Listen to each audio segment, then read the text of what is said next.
What's up, everybody? Welcome back. This is day 4 of my master bath and closet renovation. Quick update of what I've done so far. So now that the framing is complete, today I'm going to work on some of the electrical. I'm going to start roughing in some of these parts and pieces to get the electrical roughed in here so I can get some light and actually relocate some of the fixtures, and also the duct work, get that one relocated because right now it's over the stud. I'm going to get that light removed and put it over here in the new spot, and then I'm going to put in a new light over here. And I have my layout in the ground. I have some reference points of where I want these to be, and so that's going to be very helpful. You can see I've already installed some here in the walls, and over on this side I'll have my 3 switches, 2 for lights and then 1 for the exhaust fan. And then on the other side of this wall I'll have my future switches for my bedroom, since this will become the little hallway coming into my bedroom. Check this out. So the light switch is going to be on the inside of the closet, but something else to note is you want to make sure you install it at least 6 inches away from your opening, because if you have a piece of trim that goes on the face of this and you put this right smack onto that, that means when you put your trim over it, when you put your trim piece over this, you're going to come into conflict with your J-box. So always recess it in a little bit more than the door opening. And so I'm making sure I'm doing that in all locations, and all I did to do that was I added just a bridging here, some blocking, and then a small stud here to give it that support it needs. So I got one more to do over there. Once I get all these boxes installed, I'm gonna start just fishing some wire through, up and down, and then we should be good to go. So let's keep going on that.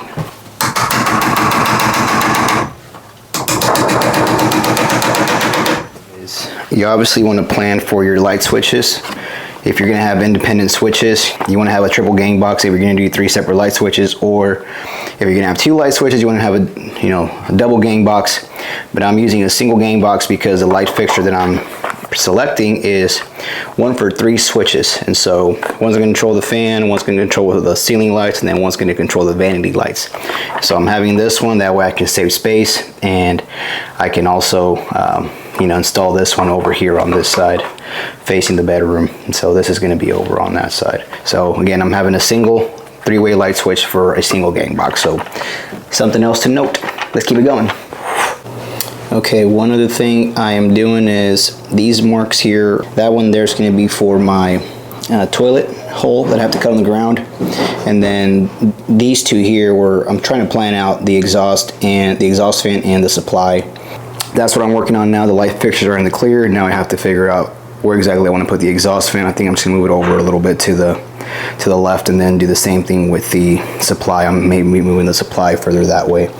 All I like to do is just make sure they're all lined up and makes it look nice and pretty. But at the end of the day, no one really looks up, but still it's something aesthetically that you want to plan for.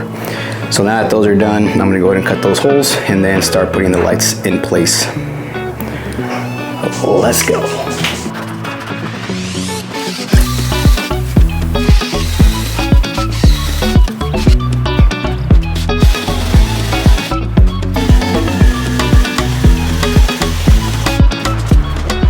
Okay, so now I'm going to install my duct work.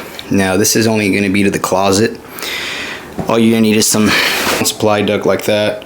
Essentially from the existing supply duct, I'm going to cut that and then just branch off to the new supply in the closet.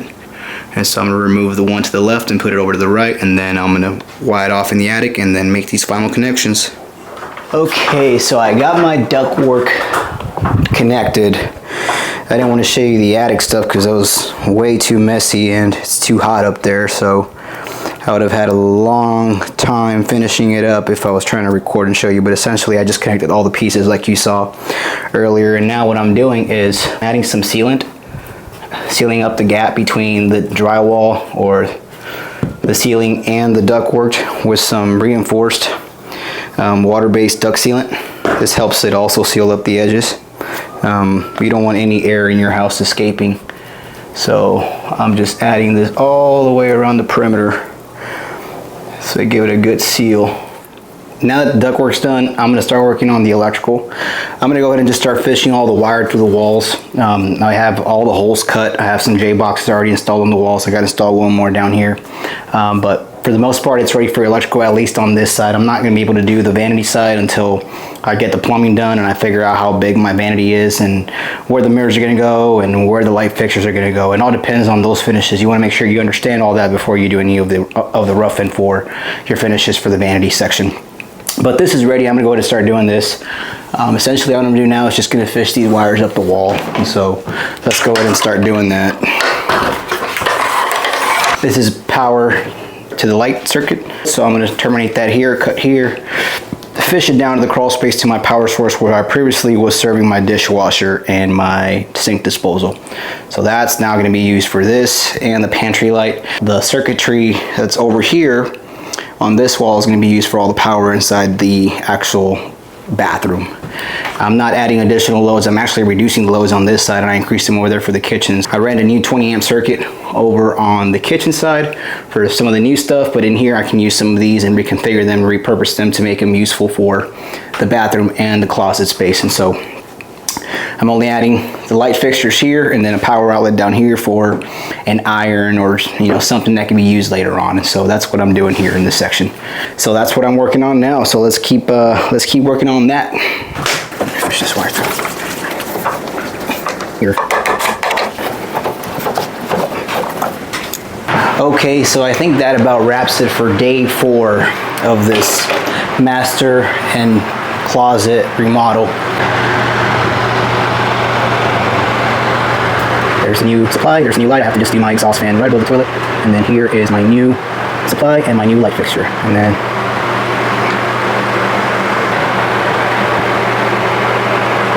there's my power. It goes down to the crawl space. Hey guys, welcome back. This is actually day 7. So what I'm working on today is I'm getting ready to install some drywall on this corridor here. I want to get this part out of the way so that way I don't have to worry about coming in and out of my bedroom and having to deal with some dirty mess. So I'm working on that now. I skipped day 5 and day 6 recording simply because I was trying to rush through a lot of that stuff, and what that involved was getting the door relocated from here over to this side. Now, I showed you a little bit earlier how I performed all that work, but essentially it was just removing the door, infilling some of the framing, and then just shifting it over with a brand new door. The door that I had before was single pane and it was getting hot in this area, so I upgraded to a double pane with a blind integrated in the door. And so that's done. And then I framed the new doorway into my bedroom. And so this is now complete. I've actually also adjusted the ductwork here and added a new layer of drywall to match the ceiling elevation with my bedroom. So that's now done. And then I'm adding insulation in the wall here. This is going to be a sound insulation. That way I can prevent any noise from the public into the private, and that way it's going to be quiet in this area. And so I'm also going to be adding insulation in some of these restroom walls. That way I can keep the noise down for whenever somebody's showering. So that's in progress. That's the update so far. I didn't get a chance to record day 5 and day 6, but day 5 was me relocating the door, and then day 6 was me finishing up the framing and demoing the new opening into my bedroom. And so that's what those 2 days involved. Sorry I didn't get a chance to record all that stuff, but in any case, this is the update so far. I'm going to keep working on getting the rest of this insulation added on, and then this area completely drywalled off, and then we'll continue working inside the restroom. But at least the public side part of it is complete to where I can continue focusing my attention to this side. So anyways, that's it. We're continuing on day 7. Let's keep it going and see how far this day takes us. Let's go.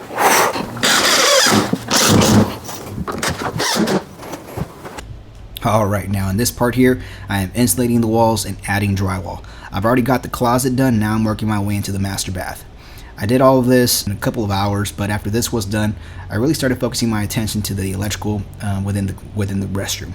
Now, I was underneath the crawl space up in the attic, making sure I had my power source going to my new ceiling fan in the master bedroom, and then I started making safe all the electrical for the vanity. Remember, I'm still waiting on the vanity to figure out how that's going to work out, but I'll get to that later. And in this part here, I'm working on framing out the new master bath. Now, originally I had a light installed up in the ceiling, so I'm going to rework on that and then get it installed within this new master bath section. You can see I'm framing out with 2x4s, and then eventually I work on the niche. Now, this is going to be kind of working in tandem with the final layouts, but overall, this is what it looks like now. I do have to go in and remove that window, but that's going to be a little bit later time. I'm just trying to get most of the finishes done so that I can get prepared for flooring, and that's going to be the next thing I'm going to work on. So let's get to that. What's up, everybody? Here we are again. You can see I've done a lot of work since. This is now day 12 of the build. Now, I skipped day 8, 9, and 10. 8, 9, and 10 was me doing the plumbing rough-in, getting a little bit of the prep work done on the floor and the wall so I can close it up. I made one connection down underneath the crawl space, and that's going to be the sanitary for the toilet. I made that connection, cut the cast iron pipe, and then I installed the new section so that I can get the water flowing down. I also did the vent line going up to the attic. I haven't made the final connections yet, but I'll do that later on. And then some things that I've done as well is I've installed some doors on this outside area.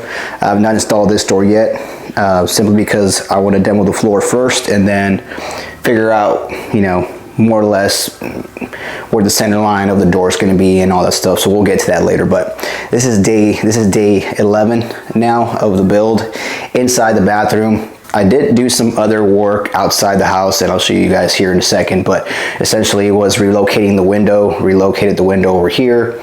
That's done. The door and the siding outside is done. I've been doing a lot of inside-outside work just to get this part of the build going, but for the most part, it's now to the point where I can now focus my attention in here and get the rest of this area completed. So today what I'm going to work on is demoing the floor, adding new cement board down here and inside the closet space, and then get the flooring done.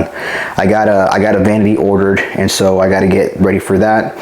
And then once the flooring is done, I'm going to focus my attention on the shower stall.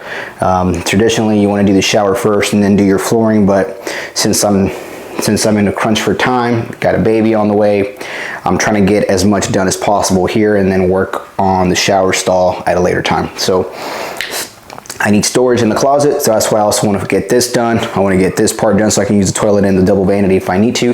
So that's what I'm going to start focusing on now, getting the finishes done in here, and then shower stall is going to be later on. So that's it for the progress so far. So what I'm going to do now is get ready to get this floor demoed so I can get the flooring installed and I can keep going on the rest of the finishes. So let's go. All right, now here's an overview of the restroom area, and then here's an overview of the vanity section. You can see I have my hot, cold for both sinks and then my outlets for each side. I do have the lights poked out there, but I'd have to cut those holes out in a little bit. Here's what the floor looks like. Got the sanitary installed. Here's the tie-in to the existing cast iron pipe. I do have to make some final connections to the sinks, but we'll get to that later. And now it's time to cut the floor. I used my oscillating tool to cut the edges of the existing flooring I had. There were some patches they did here that were horribly wrong, so not too worried about that since we're going to put tile in this area. Clean it all up. Once I started figuring out which areas were low, I knew I had to get some floor leveler to go ahead and bring those areas to the same reference point. Here's a section of the bathroom, demoed it up to the shower curb, cleaned everything up, and then I started my felt paper installation. I ended up using felt paper because I have a crawl space, and this just provides that extra protection it needs from any moisture that's coming from beneath the subfloor. And after that was done, I started installing all the cement board, laid it into position, installed it per the manufacturer's instructions. They like it staggered, so that's what I did here. Worked my way around the drain. The drain was a little bit difficult simply because this piece has that trim around it, so I had to install the cement board underneath it. Screwed everything into place 6 inches on center. Anytime I felt some areas that needed more screws, I just installed more screws. Okay, so I'm taking a break from the floor, and now I'm doing some tape and float. Now, I'm not an expert at this, but I've done a couple of these projects on my own, and I've learned to kind of mix it in as you're working on other activities.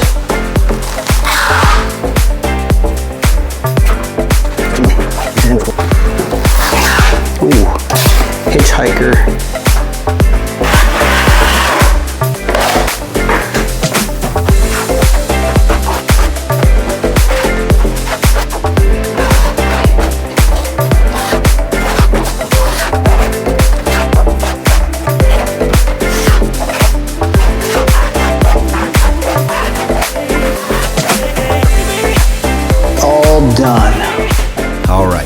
this part here, I am cutting out my light fixture J-box holes. Now I'm kind of working a little bit behind here, or backwards I should say, simply because I didn't know at the elevation that I was going to put these J-boxes. Not recommended to do this. I highly recommend you plan it all out, your elevations, and then you do all your electrical, but I was trying to move forward to the point where I needed to get the electrical routed through the wall and then figure out those elevations at a later time. So that's all I did, just kind of cut the holes out, was very cautious with the wire to the walls.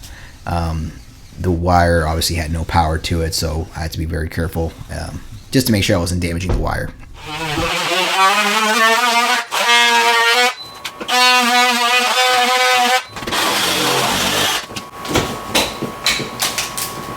Nice.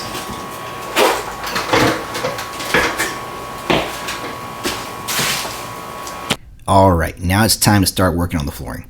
I started at the door simply because I wanted the layout to work out exactly as I wanted to throughout the entire restroom and also the closet. So really starting at the door helped me out significantly by making those cuts that I didn't want to make, like smaller cuts or bigger cuts. I wanted the cuts to stay consistent around the entire area. So after I started working the door, worked my way into the closet, did the entire closet, finished it out completely, make sure I wasn't trapping myself. And then after this was done, I ended up making my way back to the restroom and then finishing that out. And something else I ended up doing, I ended up using these tile levelers, I guess that's what you call them, but I used 2 per side, so it's an octagon style tile, so it helped a lot just to make sure those elevations were consistent across the tile installation. So something else you want to make sure of if you're using this kind of tile. And then, of course, after the tile installation was complete, I started grouting the entire area. Started in the closet, made sure I wasn't trapping myself, and then worked my way into the restroom all the way to the door. I didn't do up to the shower curb because I still needed to figure out some details there, but after all the grouting was complete, let that dry for a little bit, and then I started working on installing the door. This was the last door to install throughout this entire remodel, so it was a huge milestone for me. Alright, and after that was done, you can see the room is already painted. So I ended up painting the entire area, and my vanity was also delivered. I put that in position. Now the next thing to do is start working on those plumbing connections. So this is what it looks like after the trim is also done around the door. I do have some more baseboard to complete, but the next thing is to work on the French door, the closet build out, and the shower stall. So let's go.